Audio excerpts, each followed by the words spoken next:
Hi friends, this is Ravi Viday. ఈ వీడియోలో నేను మాట్లాడబోతున్న టాపిక్ ఏంటి అంటే low carb high fat diets, keto diets, ఇలాగా చాలా డైట్స్ ఉన్నాయి మార్కెట్లో. డయాబెటీస్ రివర్స్ చేస్తాం, ఆటోఇమ్యూన్ జబ్బులు రివర్స్ చేస్తాం అంటూ వాటికి రవి విడయ్ డైట్కి డిఫరెన్స్ ఏంటి? డిఫరెన్సెస్ చాలా ఉన్నాయి. నేను మచ్చుకి ఈ వీడియోలో ఒక 2-3 డిఫరెన్సెస్ చెప్తాను. మేజర్ డిఫరెన్సెస్, ఇంకా చాలా డిఫరెన్సెస్ ఉంటాయి. వాటి గురించి నేను వేరే వీడియోస్లో చెప్తాను, ఎందుకంటే ఒకే దాంట్లో చాలా డీటెయిల్గా మాట్లాడాలంటే చాలా టైం పడుతుంది. సో క్విక్గా నేను కొన్ని డిఫరెన్సెస్ ఈ వీడియోలో నేను మీకు చెప్తాను. అందులో ఒకటోది, చాలా డైట్స్ లాంగ్ టర్మ్ చేయడం చాలా చాలా డేంజరస్. కీటో డైట్ 3 నెలల కంటే ఎక్కువ చేయకూడదు. కీటో డైట్ లాగానే కార్బోహైడ్రేట్స్ తక్కువ ఉంటూ ఫ్యాట్ ఎక్కువ ఉంటూ, అంటే కీటోసిస్లో లేకపోయినా, అంటే కీటోన్స్ మీద డిపెండ్ అవ్వకపోయినా కార్బ్స్ మీద డిపెండ్ అవుతూ స్టిల్ లో కార్బోహైడ్రేట్స్ తీసుకుంటూ ఉండే డైట్స్ కొన్ని ఉంటాయి. ఇవి లాంగ్ టర్మ్ చేయడం మంచిది కాదు. బట్ రవి విడయ్ డైట్ ఒకవేళ మీరు లాంగ్ టర్మ్ చేయగలిగితే స్టిల్ అది మంచిది. ఎందుకు? కీటో డైట్ తీసుకుందాం. కీటో డైట్ విషయంలో ఇది కానీ మీరు లాంగ్ టర్మ్ చేస్తే మీ బాడీ కార్బోహైడ్రేట్స్ని డైజెస్ట్ చేసే ఏదైతే క్యాపబిలిటీ ఉంటుందో దాన్ని చాలా వరకు కోల్పోతుంది. చాలామంది లాంగ్ టర్మ్ కీటో డైట్లు చేసిన వాళ్ళు బయటకు వచ్చాక డైజెషన్ ఇష్యూస్తో బాధపడుతుంటారు. లాంగ్ టర్మ్ కీటో డైట్స్ చేసేవాళ్ళు ఎందుకు? కార్బోహైడ్రేట్స్ మనం తీసుకుంటున్నప్పుడు వాటిని డైజెస్ట్ చేయడం కోసం ఏదైతే మన పెయిన్క్రియాస్ కానీ, ఈవెన్ మన స్టమక్లో కానీ, మన ఇంటెస్టైన్స్లో కానీ కొన్ని డైజెస్టివ్ ఎంజైమ్స్ జనరేట్ అవుతుంటాయో, ఈవెన్ మన నోట్లో కూడా, లాలాజలంలో కూడా డైజెస్టివ్ ఎంజైమ్స్ జనరేట్ అవుతుంటాయి కార్బోహైడ్రేట్స్ని డైజెస్ట్ చేయడానికి.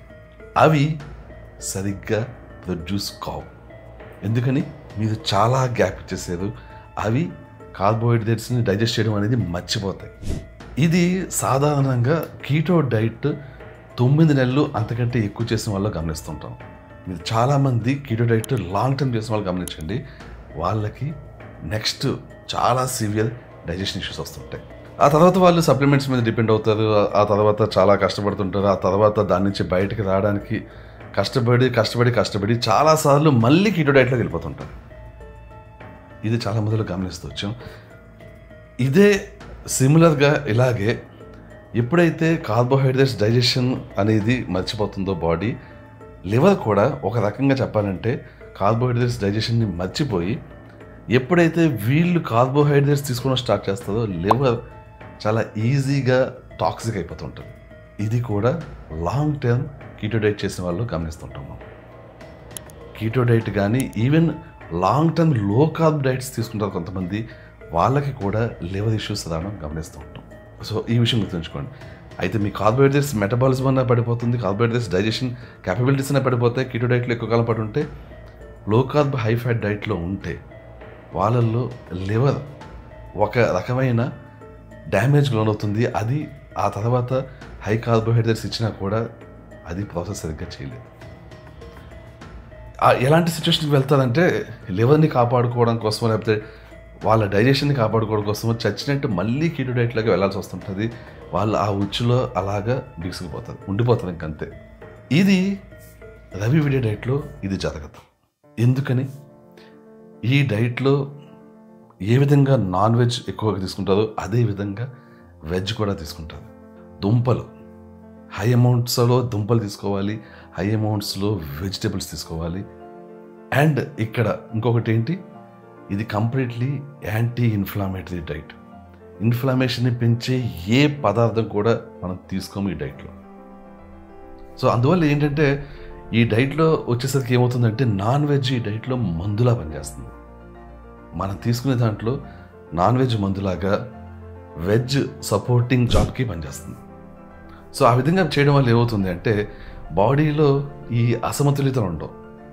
కంటిన్యూస్గా కార్బ్స్ ప్రాసెస్ చేయడానికి కావాల్సినంత ఎంజైమ్స్ జనరేట్ అవుతుంటాయి, ఫ్యాట్స్కి కావాల్సినంత ఎంజైమ్స్ జనరేట్ అవుతుంటాయి, ప్రోటీన్స్కి కావాల్సినంత ఎంజైమ్స్ జనరేట్ అవుతుంటాయి. సో ఎక్కడా కూడా బ్రేక్ అనేది ఉండదు, డైజెషన్ అనేది అలా వెళ్తూ ఉంటుంది. హై ప్రోటీన్ డైట్ అవడం వల్ల ఎవరికైతే అంతకుముందు హై ప్రోటీన్ని తీసుకుని అలవాటు లేని వాళ్ళు ఉంటారో, లేకపోతే ఎవరికైతే ఆల్రెడీ కొంత డైజెషన్ సిస్టమ్ కాంప్రమైజ్ అయి ఉంటుందో వాళ్ళకి స్టార్టింగ్లో కొంత డైజెస్టివ్ ఎంజైమ్స్ ఇవ్వాల్సి వస్తుంది. కానీ ఆ తర్వాత ఒకసారి వాళ్ళ బాడీ అలవాటు పడ్డాక మెల్లిగా వాటి నుంచి బయట వచ్చేయచ్చు, ఒకవేళ లాంగ్ టర్మ్ రెవివిడే డైట్ చేయాలి అంటే. బట్ లాంగ్ టర్మ్ రెవివిడే డైట్ చేయాల్సిన అవసరం చాలా తక్కువ మందికి వస్తుంది, చాలా తక్కువ మందికి. ఎగ్జాంపుల్ మీకు చెప్తాను. 90% బ్లాక్ ఉంది హార్ట్లో, లేకపోతే 80% బ్లాక్ ఉంది, దాన్ని రివర్స్ చేయాలి. స్టంట్ బైపాస్ నో రివర్స్ చేయాలి. నా ప్లేక్ రివర్సల్ ప్రోటోకాల్ ఫాలో అవుతూ ఆ సప్లిమెంట్స్ తీసుకుంటూ ఈ డైట్ని ఫాలో అయితే, ఇది కంప్లీట్లీ యాంటీ ఇన్ఫ్లమేటరీ డైట్ కాబట్టి ఈ డైట్ని లాంగ్ టర్మ్ ఫాలో అయితే ఈ డైట్ ఏం చేస్తుంది, ఆ ప్లేక్ని రివర్స్ చేయడంలో చాలా హెల్ప్ చేస్తుంది. సప్లిమెంట్స్ ఎలాగూ హెల్ప్ చేస్తాయి. నేను చెప్పిన నయాసిన్ ప్రోటోకాల్ చూసారా, ఆ ప్రోటోకాల్ ఫాలో అయితే ఆ ప్రోటోకాల్ ఎలాగో మీకు హెల్ప్ చేస్తుంది. విటమిన్ D3 K2 కాంబినేషన్ ఎలాగో హెల్ప్ చేస్తుంది. అండ్ ఎడిషనల్గా ఇన్ఫ్లమేషన్ కొత్తగా క్రియేట్ అయ్యి, అంటే ఒకవైపు మీ నయాసిన్ ప్రోటోకాల్ ప్లేక్ని రివర్స్ చేయడానికి ట్రై చేస్తుంటే, ఇది ఒకవేళ ఆ టైంలో ఇన్ఫ్లమేటరీ డైట్లో ఉంటే ఒకవైపు తీస్తుంటుంది ప్లేక్ని జనరేట్ చేస్తుంటుంది.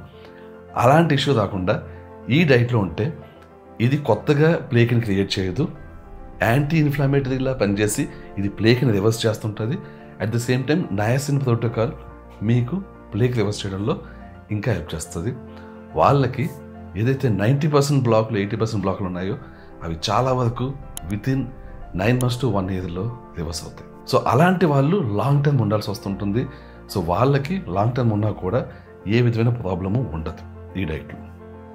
అలాగే కొన్ని రేర్ ఆటోఇమ్యూన్ జబ్బులు ఉన్న వాళ్ళు, అంటే రేర్ అంటే వాళ్ళకి ఏమాత్రం వాళ్ళు అశ్రద్ధగా ఉన్న ప్రాణాలు పోయేలా ఉంటాయి కొన్ని ఆటోఇమ్యూన్ జబ్బులు.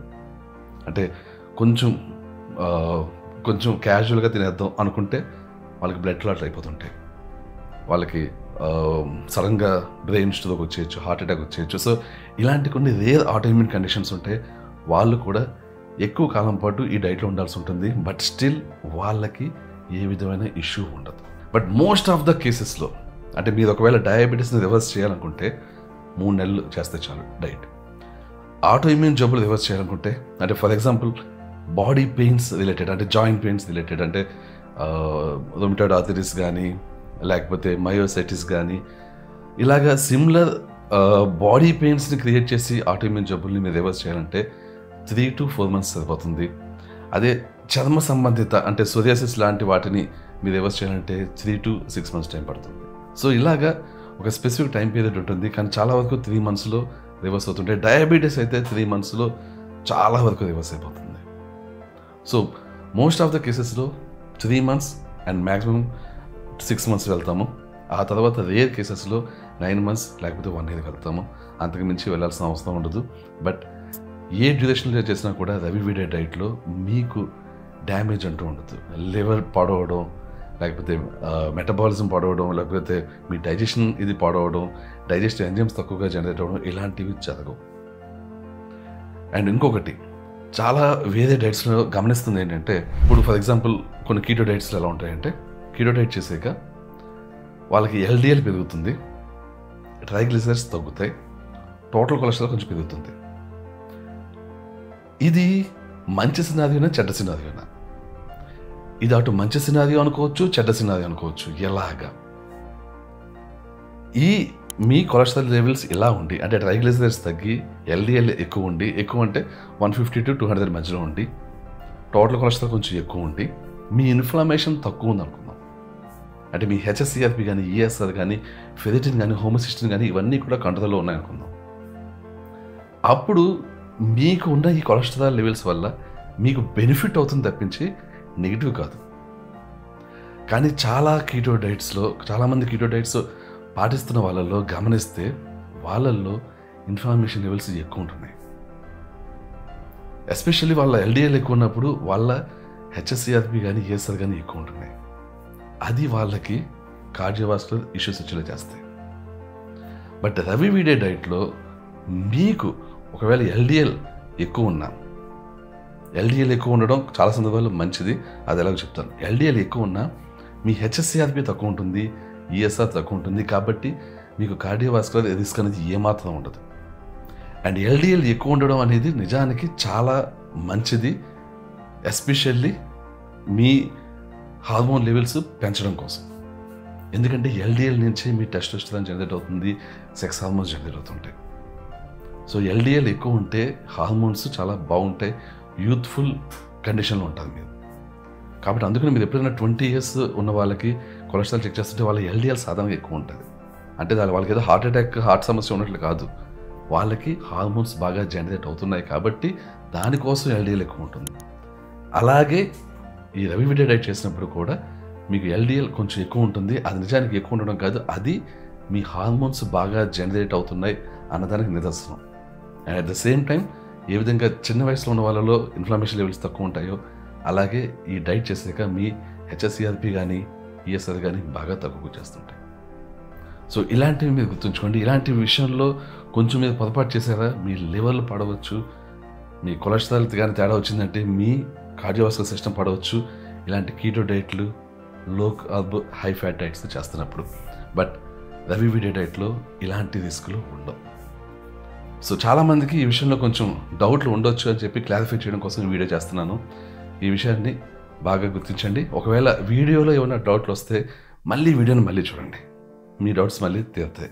ఒక్కొక్కసారి ఏదైనా మ్యాటర్ చెప్పినప్పుడు ఒకేసారి వింటే మీకు అర్థం కాదు, 1కి 2 సార్లు 3 సార్లు 4 సార్లు వినండి, మీకు చాలా చాలా కొత్త విషయాలు తెలుస్తుంటాయి సెకండ్ టైం మళ్ళీ మీరు విన్నప్పుడు.